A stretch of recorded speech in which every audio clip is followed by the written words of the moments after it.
I'm Patrick. I'm at the Women's Canada-USA gold medal ice hockey game in Gangneung, South Korea.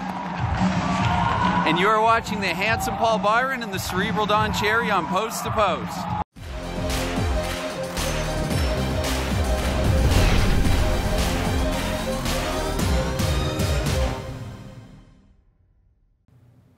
Hello and welcome to Post, the channel where we discuss all things hockey in all teams. And can we just talk about that intro for a second? Oh, that was amazing. Patrick Patrick is the man.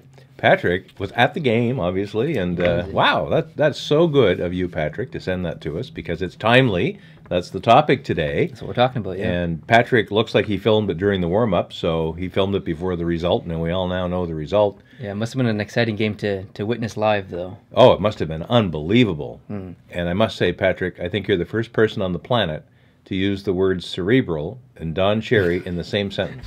But thank you. I think you're probably right. So, Patrick, thanks for the intro. Appreciate it. That was great. So let's discuss the game. I'm not going to go through every single little detail, but I'm going to give my basic opinion on the game as much as I can. We haven't we have not discussed this. Yeah. First off, congratulations to Team USA and the country in general. The team that deserved to win won. Yeah, So, I agree. that's my opinion. The first period was dominated by the USA. Well, when you get 4 power plays. Are you going to blame the refs? No, I think all the penalties should have been called. I think all the penalties should have been called too. I think other penalties should have been called that weren't called. I agree. Okay. They dominated the first, they dominated the third, they dominated the overtime. It's a miracle that Canada even lasted to the end of overtime. So Yeah. the team that should have won. So I think Canada just looked gassed the entire game. So. And especially in the third period, when Canada had that 2-1 lead with 5, 6, 7 minutes left to go, I was thinking to myself, Canada doesn't deserve this 2-1 lead, and Canada will not hang on to this 2-1 lead. Totally. They just won't. Because in the third period, when they would finally get the puck back after very dominant USA possession, all Canada could do was just dump it and go for a change. They couldn't do anything with the puck when they finally got it back. If one person went in to hold the forecheck, there was no secondary support whatsoever. Nothing. Absolutely nothing. And then that bad line change that left the Lamoureux breakaway, and it was going to be a goal, and it should have been a goal. There was a bad flub there. Canada did a line change and didn't time it very well, and ended up giving away a breakaway that resulted in the game being tied. Canada could have locked that down when they had their own power play with 2 minutes to go in the third. Everyone would have thought that's rigged. I think that was overtime. Sorry, overtime. You're correct. And they could have locked the game away and probably won. And I would have felt really bad for the States if Canada had won it that way.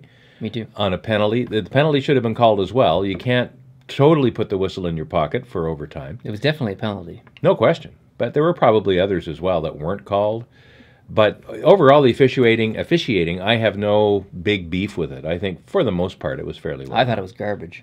Really? Yep. There was a knee by Canada that was missed, and there was a check in the overtime, I think, that was missed. And both were not called by the refs. Both should have been Canada penalties. The one in overtime that was missed, I agree.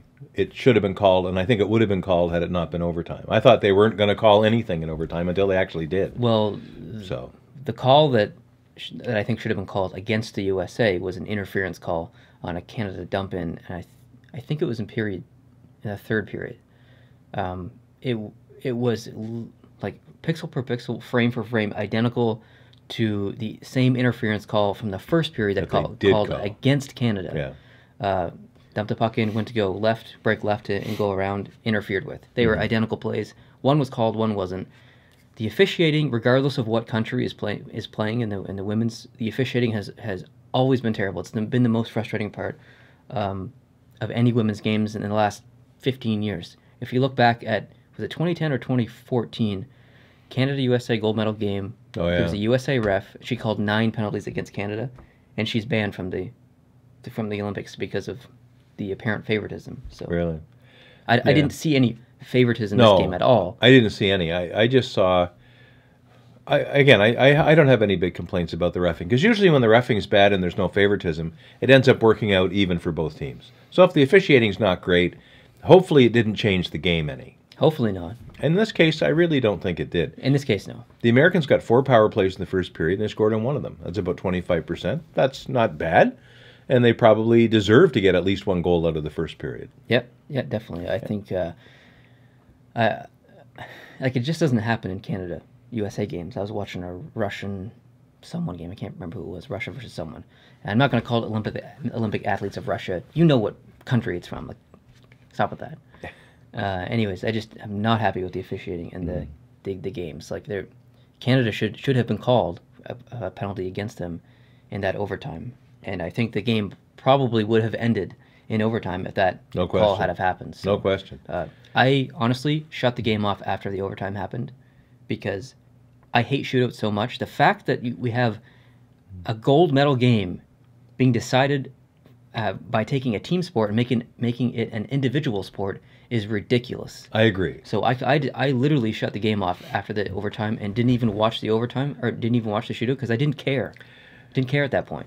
This is funny. It's not hockey. You decided not to watch the shootout. I couldn't watch the shootout because, in my case, being a working guy, I was in bed for the entire game. I was asleep and long gone, but I had PVR'd the game based on the schedule that was on the interactive program guide.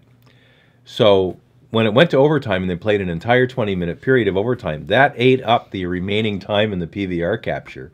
And when the the overtime period ended, I had a minute left in the recording. So the shootout was not recorded. And I'm up several hours later watching this with my coffee before I dash into the shower. And I watched the game on fast forward a little bit, so I might have missed some of the penalties that you saw. Okay. So I skipped ahead a little bit, but I watched all the goals and I watched all the big plays, I thought.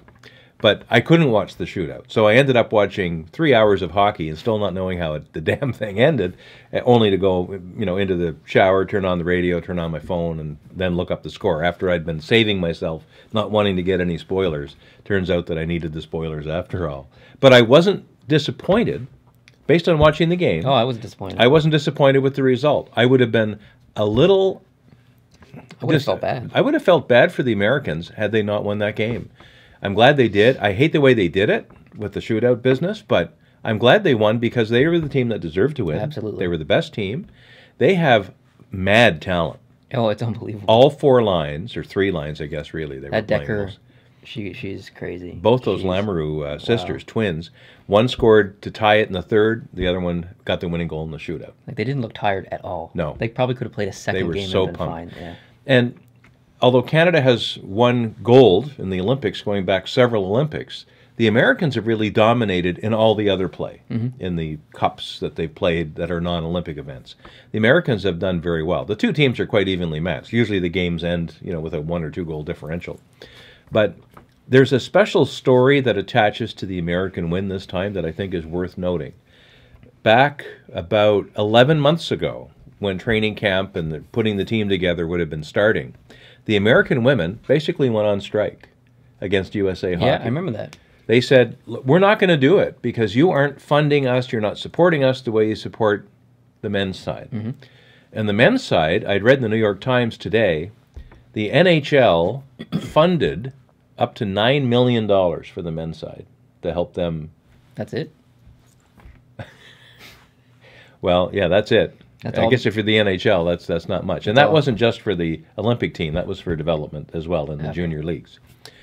But the women got basically nothing. So now, after holding out, and first USA Hockey said, oh, you're going to go on strike, are you? They started calling up second-tier, third-tier players, asking them if they'd want to play instead. Anyway, because they held out and because they realized this wasn't going to work, and unless they had the best players on the ice for the Americans, they made a deal. And now each American player gets, I think, $2,000 a month. And that doesn't sound like a lot of money. In fact, it's not a lot of money. Now, some might have other jobs, but they have that, so they don't need to worry about playing for free. And some of them compete in other sports. Oh, yeah. I think there was a swimmer or something on the Olympic hockey team. Really? I think she's a swimmer or something like that. I could be wrong, but or volleyball or something like that. But they also have insurance that's paid for, and they have probably better health care, and that is so important for a high-level athlete like these gals are. Contrast that to the Canadian Development Program for women's hockey, which is a lot more generous, actually. Still not as generous as it is for the men, probably, but way more generous and more gender equal in Canada.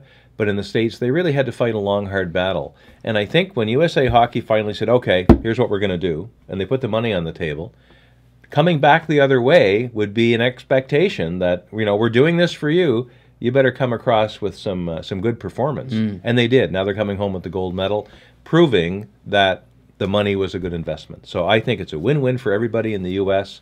I think the game ended like it should. I think the Canadian girls have nothing to be ashamed of. Or women, girls. They call each other girls. I call us the boys. They have nothing to be ashamed of. They played as well as they could with the talent that they had on the ice. I think they really tried hard. They're obviously devastated that they didn't win the gold. And they didn't want the silver. And I saw a meme, not a meme, but a quick video of someone putting a silver medal on one of the girls, or women, and she took it off. But at least she didn't throw it in the stands like the Swedish guy did. But it all ended in this case as it should have ended. So I'm content with the result as a Canadian. I have a question that's not related to the result of the game. All right.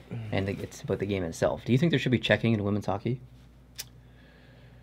Because for me, my answer is yes, but not because I want to see checking, but because the rule is so subjective of body contact. Like, you're allowed to have body contact, but you're not allowed to check. And sometimes it's like right along the line and it's subjective.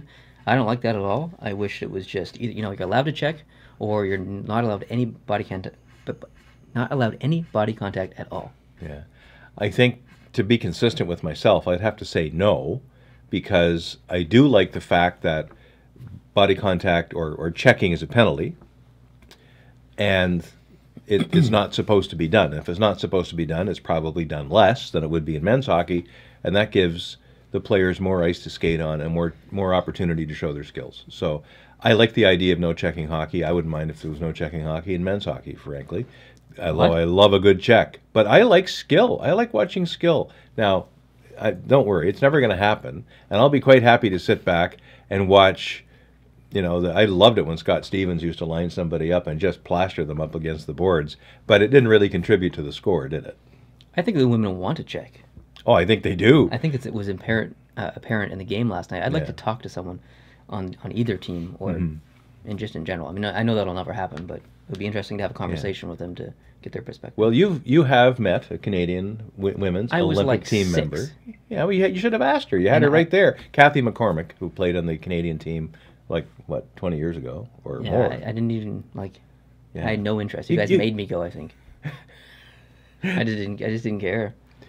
But it was a while. I was literally 6, I think, or 7. Yeah, you were about that age. We have a picture of you with Kathy, and she just grew up down the road from where Neil grew up in New Brunswick, rural New Brunswick, and it was a great story. And yeah, you met an Olympic athlete when you were 6. I didn't, so you know. Well, technically, how old were you then? Then I'd be 32. Well, there you go. You met an Olympic athlete when you're 32. I guess I did. All right. Do you have anything else to say about this game? I have lots to say about this game. Let it out. No.